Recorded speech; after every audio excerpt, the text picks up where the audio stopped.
Enfin, deux autres nouvelles, Faucou-Fleury et La Belle Lison, ont une vocation généalogique pour la première, pour Faucou-Fleury, et historique pour la deuxième, La Belle Lison. Alors figurez-vous que je ne connaissais rien de l'histoire de l'enseigne de vaisseau d'Ulmo il y a un an. Il s'agit de La Belle Lison. Alors comment j'ai appris ça? Après la mort de mon vieux chien, en juin 2024, j'adopte un chiot à qui je donne le surnom Ulmo, personnage fantastique du Silmarillion de Tolkien. Je vais à Toulon, je parle de mon chien, à mes oncles, à mes tantes, à mes parents. Ah, Ulmo, me disent-ils. Et puis ils me disent, tu connais l'histoire d'Ulmo à Toulon? Je tombe sur les fesses, quoi. Inconnu au bataillon. Je cherche cette vie intrigante, finalement, sur Internet. Des tas d'articles. Et puis ça m'intéresse beaucoup. Je digère tout ça quelques mois. Je choisis le point de vue de la Belle Lison pour raconter la vie d'Ulmo. À découvrir. Ce choix me permet de développer mon imagination. Ce qui me bouge dans ce récit, c'est le mixte en fait entre le fatum tragique, à la grecque un peu, comme une prison sociale biologique de mes deux personnages, voire mon passant, et la transgression qui sauve finalement. L'opium, l'argent, le vol de données sensibles pour Ulmo, prostitution, argent, vol pour la Belle Lison. Alors, il y a bien une conversion spirituelle, une nouvelle vie en Guyane pour Ulmo, la grâce du président de la République, ça c'est de l'histoire, sont des éléments d'une rédemption réelle. Et puis la conversion de la Belle Lison, sa vie nouvelle, sont inventés par moi.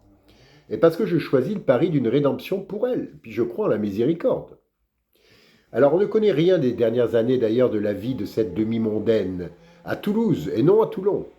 Et quand elle quitte sa vie de maquerelle en chef d'un énorme bordel militaire au Maroc, elle atterrit dans la Ville Rose, place intéressante pour moi et pour la fiction.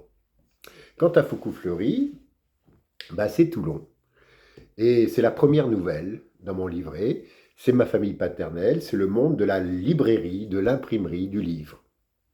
À une époque, je faisais beaucoup de généalogie et j'ai découvert l'histoire étrange de Pierre-Louis Faucou-Fleury, son nom, ses origines, sa mort. L'idée d'adoption m'intéressait, d'autant plus que ma tante, qui connaissait bien l'histoire familiale, ne me parlait jamais de cela. Elle ne savait peut-être pas tout d'ailleurs des éléments généalogiques que j'avais découverts. Et je sentais qu'il y avait une forme de non-dit quelque part. Et je voulais d'abord éclaircir la mort mystérieuse du libraire. Alors les articles publiés dans les journaux de l'époque, recherche de la famille, la découverte de son corps, l'état civil, les décisions du tribunal de Marseille, tout est vrai. Et pour le reste, le contexte historique et culturel de Toulon, au XIXe siècle, me passionne. On est dans les années 1850. Et donc le Second Empire est l'époque où tout se transforme. L'architecture de la vie littéraire, la musique. Et mon personnage a pu rencontrer à Toulon d'ailleurs des grands écrivains de l'époque qui sont venus dans la ville. Jules Verne, Pierre Loti, Stendhal, qui sont venus dans la ville d'ailleurs, et je voulais justement créer une émotion particulière dans les échanges, particulièrement avec l'auteur du Rouge et du Noir et de la Chartreuse de Parme.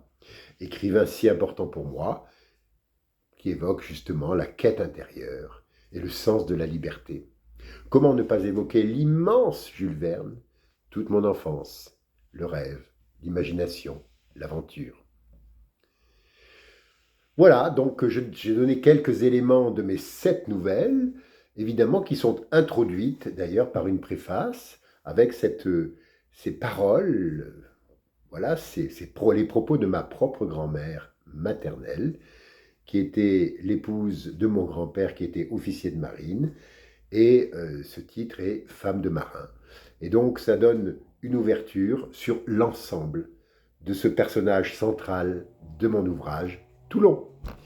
À très bientôt, et peut-être au Festival du Livre, le vendredi 22 ou le samedi 23. J'y serai. Au revoir.